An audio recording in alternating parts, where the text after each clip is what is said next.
Hi, my name is Ziqi and welcome back to another academic harmony video. So the topic of today's video is practicing techniques. So I will be talking about how to practice effectively and how to do targeted practicing. So before we get started, I want to give you some general idea and concepts on what effective practicing looks like.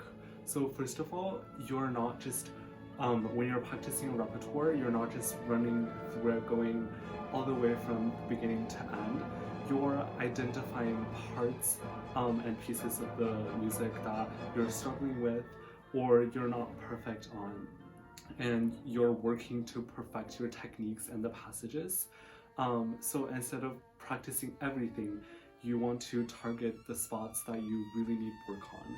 So in the rest of this video, I'm going to talk about some specific techniques on how you can improve technique in your left hand as well as your right hand. In my opinion, it's extremely important that you practice your left and right hand separately. So to give you an idea of why that is, I'm going to give you a metaphor. So imagine you're in a circus and watching a show and there is a dog and pony in the show. So the dog and pony is like your left and right hand, because when the trainer trains them, he's not training them together, he's training them separately. So that's like your left and right hand. So the dog is like your left hand because it's performing all kinds of really difficult tricks on top of the pony. So before the show, the trainer would train the dog separately on the ground, right? That's like you're training your left hand to do all of the techniques, all of the really hard stuff before you put in all of the articulation and everything. And the same goes for the pony. The pony is kind of like the foundation of everything.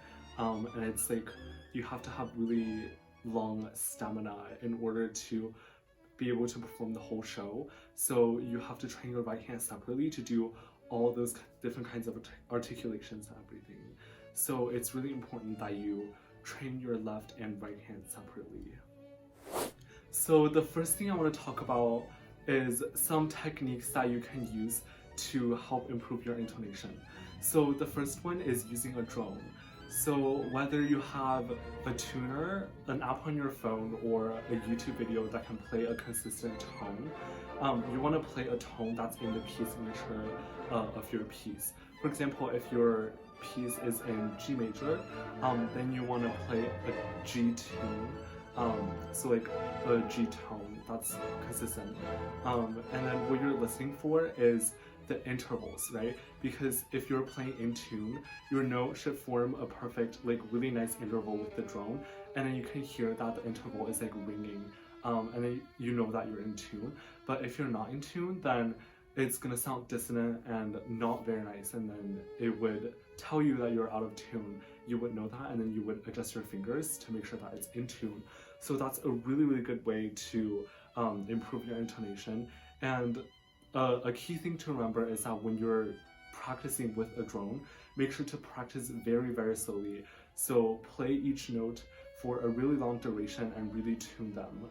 And just really pay attention to the spacing of your fingers and everything. And that's really going to help you improve your intonation. Another technique that you will need to practice in order to improve your intonation is shifting. So shifting is a very advanced technique, especially for beginners. So whether you're shifting from first position to second position, or to third position, or even to fifth position, or even higher, you always need to practice those shifts, right? So here's the technique that I recommend for practicing shifts. So first, you want to figure out where you're shifting to. So you want to play the note you're shifting to with the right fingering, and then just sustain it for a few seconds. And then next, you want to figure out where you're coming from. So go back to the note you're coming from and play that note as well. So next, you want to practice shifting from the note you're coming from to the note you're going to, and then sliding back down, and then just repeating this motion back and forth.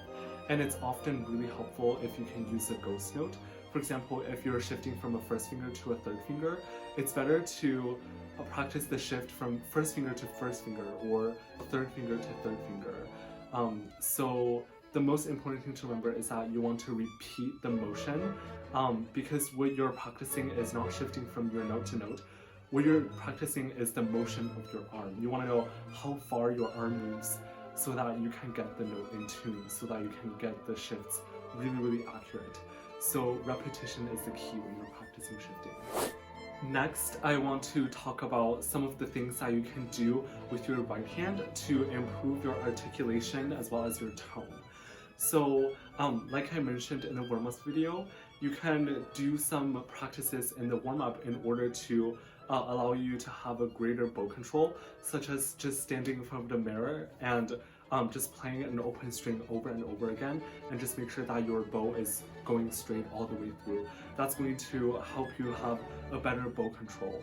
And another thing you can do is to practice staccato. You can try bouncing your bow on open string and see how that feels. So first, you can bounce really, really slowly and bounce the bow rather high. And then you want to slowly increase the speed of the bounce and then get closer and closer to the string and also get closer to the balance point of your bow. So this way, going from slow to fast and also going from fast back to slow is also going to help you gain better bow control and then also help you have a better staccato.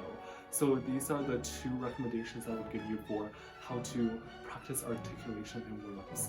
So when you're practicing articulations in an actual piece, it's really important to leave the notes out while you practice your right hand. For example, if you have a passage with a lot of staccato or spiccato or any articulation, what you want to do is take your left hand out completely and just practice your right hand. So just practice all of the articulations on open strings. This way you're only focused on your right hand and not what your left hand is doing. So you're not worrying about intonation, you're not worrying about vibrato and all of the left hand techniques. You're only worrying about what you're doing with your right hand. And then after you perfect your articulation, you can put the notes back in, and then you're going to see that it's after you focused on just your right hand, putting your left hand, right hand together is going to be so much easier, and you're going to feel like you have much better control of your bow and your articulation. A final recommendation that I have for you for your practice routine is to record yourself and listen to yourself playing back, right? So sometimes when we are playing our instruments, we don't notice all of the mistakes in terms of intonation, articulation, dynamics, interpretation, everything that's going on because we're so focused on our left hand techniques, our right hand techniques. But if we record ourselves and listen to it back, we can hear all of the flaws that we missed when we're practicing. So next time when you practice, record yourself and play the recording back. Take notes on what you notice that you need to improve on in your playing, and focus on improving those areas in your practice.